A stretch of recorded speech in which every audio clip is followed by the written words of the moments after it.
गर्मी है। अभी मैंने सीना है ईद का सूट भी, एक दिन रह गया सिर्फ।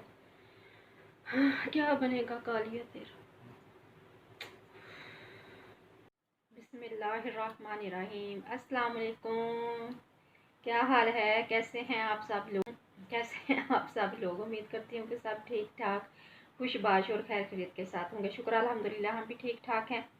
मैं हूँ शम्स अवकाश और आप सबका वेलकम करती हूँ अपने चैनल शम्स अवकाश लाइफ में। खुश आमदीद और अल्लाह पाक से दुआ करती हूँ अल्लाह पाक हम सब की ज़िंदगी में आसानियाँ लाए, हमारे दुख दर्द तकलीफ़ें दूर करे, हमें आजमाइशों से बचाए और सेहत तंदुरुस्त ज़िंदगी दे। आमीन सुमा आमीन। तो इसी के साथ इसी अच्छी दुआ के साथ कर लेते हैं अपने आज के अच्छे से भी लोग का आगाज़। लेकिन उससे पहले जैसे कि आप लोगों से रिक्वेस्ट कर होती है पहले भी और आज भी कि जल्दी से कर लो मेरे चैनल को सब्सक्राइब, वीडियो को लाइक और शेयर भी कर लेना और घंटी के बटन को तो ज़रूर दबा लेना ताकि फिर मेरी वीडियोस आप लोगों तक पहुंचती रहें।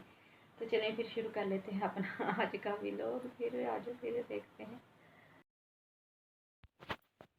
हाँ जी, तो अब मैं करने लगी हूँ अपने सूट की कटिंग। सूट ईद वाला सीना है, ईद का सूट, लेकिन अभी तक नहीं सिला। एक दिन रह गया ईद में भी, देख लें। और अभी तक मेरा सूट बिल्कुल नहीं सिला। कटिंग भी नहीं हुई तो सिलना क्या था। ऐसे इतनी गर्मी थी। मैंने कहा आज सीती हूँ। कल वकाल साहब बार बार कह रहे थे सिलो। मैं कहा अच्छा सीती हूँ। जब भी सीने का इरादा करती थी लाइट चली जाती थी, उसके बाद फिर कोई और काम करने लग जाती थी, फिर सूट रह जाता था। सबसे अहम काम तो सूट की कटिंग होती है। और गर्मी इतनी कोई शदीद है ना जिसकी कोई हद हिसाब ही नहीं। क़यामत खेज़ गर्मी है। ये जो मैंने लगवाए थे पैच, ये बाजुओं के और इधर ये कमीज़ के लगवाए पैच तो 4 दिन पहले 5 दिन लगवा लिए, लेकिन सिला अभी तक नहीं है। और जब मैंने इसको किया है इस्त्री करके लाई हूँ, तय में लगाई हैं कि अब मैंने पक्का इरादा कर लिया सूट अब मैंने सीना है। इसको कटिंग करके तय में लगा के रखा है कि इसकी कर लूँ अब मैं कटिंग हो जाएगी तो फिर जो है अगला काम फिर सीने का वो हो जाएगा। तो ये मैंने इसकी कटिंग करने का पहले मैं सोच रही थी कमीज़ बनाऊँ, ए लाइन बनाऊँ, क्या बनाऊँ, कौन सी बनाऊँ। फिर सोच के फिर मैंने फ़िलहाल तो ए लाइन ही कटिंग की है। अगर अच्छा लगा तो ठीक है, ना लगा तो फिर दूसरी बना लूँगी चाकों वाली शर्ट। तो ये अब यहाँ कटिंग भी हो गई, शुक्र अल्लाह करके मेरे सूट की कटिंग तो हुई। एक काम तो मुकम्मल हुआ, एक काम तो हुआ। और दूसरा काम अब इसका जो बनाना था गला, फिर ये भी मैंने सोचा कौन सा बनाऊँ। फिर गोल गला काटा मैंने, गोल गला काट के तब ये मैं इस्त्री के साथ जोड़ रही हूँ अपनी कमीज़ पे। चेपी वाला ये जो गला जो जोड़ गया है। तो इसके बाद फिर इसको सीना होगा। तो गला जुड़ गया तो अब इसके साथ ये है जो ट्राउज़र है उसको भी इस्त्री करने लगी हूँ। तो इसको भी इस्त्री करके इसकी भी कटिंग कर लूँगी, क्योंकि इसके साथ का जो थोड़ा सा साथ का कपड़ा लेके वही मैंने गले पे भी लगाना है। ट्राउज़र भी इस्त्री करके रख लें। लाइट जितनी जा रही है ना बारिश के बाद तो कुछ ज़्यादा ही शदीद गर्मी होगी। इतनी कोई शदीद गर्मी तो खड़ा भी नहीं हुआ जाता 2 मिनट भी। पसीना इतना का आता है ना सर से लेके पाँव तक, बंदा ऐसा होता है जैसे नहाए हुए हैं, बाल्टी भर के पानी डाला किसी ने।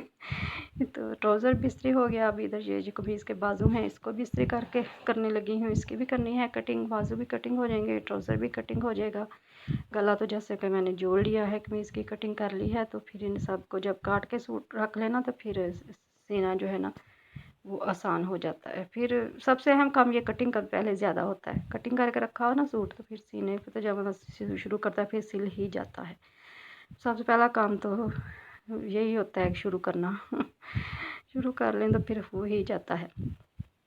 तो अब ये मैंने जो गला जोड़ा था चेपी वाला, तो ये मैं सिलाई करने लगी। अब ये मैंने मशीन भी रख ली है, देख ले मशीन भी रखी ही गई है तो ये मैं गला बना लेती हूँ। तो ये गला जो है इसको पे मैं लगाई है पाइपिंग। ट्राउज़र के साथ का जो कपड़ा है उसकी लगा ली है मैं पाइपिंग वाला गला बड़ा अच्छा लगता है। गोल गला अच्छा बन गया, अब बन के अच्छा लग रहा है। तो अभी इसके वो जो फिर मैंने इसके बटन शटन भी लगाने हैं, अभी मोती शोती जो नीचे वाले हैं वो भी लाने हैं। तो ये अहम काम जो था वो हो गया। अब इधर आना पड़ा मुझे किचन में भी आना पड़ता है। ये काम भी होता है, इसलिए तो फिर एक काम नहीं तो बंदा एक काम पे लगा रहना तो हो जाता है। अब इधर आए किचन में अब्बा साहब लेके आए थे मैंगो मिल्क शेक बनाने वाले। तो कहते हैं मिल्क शेक बनाना है। कहते मैं वहाँ से गुजर रहा था तो रेडी वाला कहता है कि भाई जी आम ले जाओ मिल्क शेक वाले, तो मैं ले आया हूँ। और साथ फिर वो ये पॉपकॉर्न फुल्ले जो होते हैं वो भी ले आए हैं। मैं तो इन्हें फुल्ले ही कहती हूँ, बड़े मज़े के लगते हैं, इनकी खुशबू बड़ी अच्छी बड़ी प्यारी लगती है।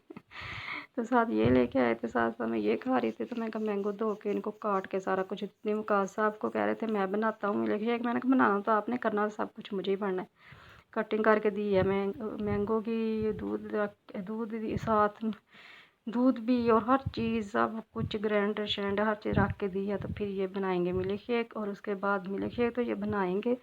लेकिन फिर सारा दिन फिर मुझे कहते रहे मैंने इतना काम किया, मैंने इतना काम किया, बड़ा आसान चढ़ाते हैं मुझ पे, करवाते सारा कुछ मुझसे है। और साथ फिर आसान दोहरा काम किया। काम तो तब होना जब आप सारा कुछ खुद करें, फिर मैं कहूँ कि वाकई आपने, मैं कमरे में बैठी हुई थी मुझे बना के पिलाया, फिर तो काम हो। जब करवाना भी सारा कुछ मुझे है, साथ खड़ा भी मुझे होना पड़ना है। अगर मैं कहूँ ना मैं थोड़ी देर के लिए जाऊँ कमरे में, नहीं अगर तुम यहाँ से गई ना तो फिर देखना इधर ही खड़े रहना, खुद नहीं कुछ करते। बार बार इन्हें ये कहने की ये बहुत ये करो वो करो, ये करके दो, सारा कुछ करा के तो फिर ये ऐसे बस बना के तो गिलासों में डाल के बड़ा आसान जताते हैं हम। तो मिल्क शेक भी अल्लाह करे, अल्लाह का शुक्र है बन नहीं गया। इतनी गर्मी शदीद में पसीना सर से पैर लग हो रहा है, पीना है मिल्क शेक। अब इधर ये अम्मी अबू का मिल्क शेक डाल के तो कह रहे थे मुझे ठंडा कम लग गया और बर्फ़ डालनी है। मैंने और ही ने बर्फ़ कढ़ के दी निकाल के फ्रिज से। और आइए अब बर्फ़ तोड़ने का तरीका देखें चमचे के साथ। आप लोग भी देख लें, सीख लें ये तरीका। कोई चीज़ ना पास हो, चमचा पकड़ें और उसके साथ बर्फ़ तोड़ें। तोड़ के बर्फ़ तो डाल ली, फिर ठंडा ठंडा मिल्क शेक बन गया। बड़ा मज़े का वैसे तो बना था, बनाते तो खैर खासा बड़ा अच्छा है। तो ये अब हमारे स्पेशल गिलास स्टील के मज़े वाले बर्फ़ के गिलास पीते हैं तो फिर मज़े ही आ जाते हैं। ठंड पड़ जाती है, ठंड तो फिर पवे, ये तो नहीं इन्नी मेहनत की तो ठंड भी ना पवे। ठंड तो खैर वाकई पड़ गई थी, बड़ी बड़ी पड़ गई क्या होता है। ये खीरे थे, मैं कि ये भी इनको भी धो के रख लूँ, ये भी काम कर ही लूँ। खीरे तो खैर मुझको तो बड़े पसंद है, इतना दिल कर रहा था आज खीरे खाने का। मंगवाए हैं खीरे और इसको धो के तो मैं रखूँ फ्रिज में कटिंग ठंडे करने के लिए। जब ठंडा होगा तो फिर मैं तो खाऊँगी, ऐसे ही मुझे बड़े पसंद है। मैं छिलके समेत वैसे खाती हूँ, छिलका इनका बड़ा फ़ायदेमंद होता है। सिर्फ छील के आधा छील के काट के तो पीछे बचता कि ये तो मर्ज़ी है। वैसे कुछ लोग छील के खाते हैं, कुछ वैसे, मैं वैसे भी खा लेती हूँ, छिले हुए भी अच्छे लगते हैं। तो ये खीरे भी धो के रख लिए। और आज शाम के खाने में बनाना था क्या, कोई नहीं थी, कोई सब्ज़ी नहीं थी आई। तो फिर आलू पड़े हुए थे 3-4, मैंने वही काटे। मैंने कहा आज आलू के बना लेते हैं भुजिया, आलू टमाटर प्याज हर चीज़ इकट्ठी काट के तो डाल दिया। ये सही तरीका है इतनी गर्मी में, मसाले मसूले सारा कुछ डाल के, घी सब कुछ डाल के तो इसे फिर हल्की आंच पे 5-10 मिनट के लिए पका के रख दें तो सालन हो जाता है तैयार चटपट। आजकल वैसे भी ऐसे पकाना चाहिए, जितनी कुछ शदीद गर्मी है, भूनने पे लग जाए ना तो बस फिर बंदा बेहोश ही होने वाला हो जाता है किचन में, जितनी कुछ गर्मी है शदीद। तो इसके साथ काटेंगे सालन के साथ मुझे आजकल पसंद है सफ़ेद चौंसा आम, जो बड़ा पसंद है। साथ काटेंगे आम, साथ होगा सालन, और साथ आम मीठा मीठा चौंसा सफ़ेद बड़ा मज़े का लगता है वो होगा।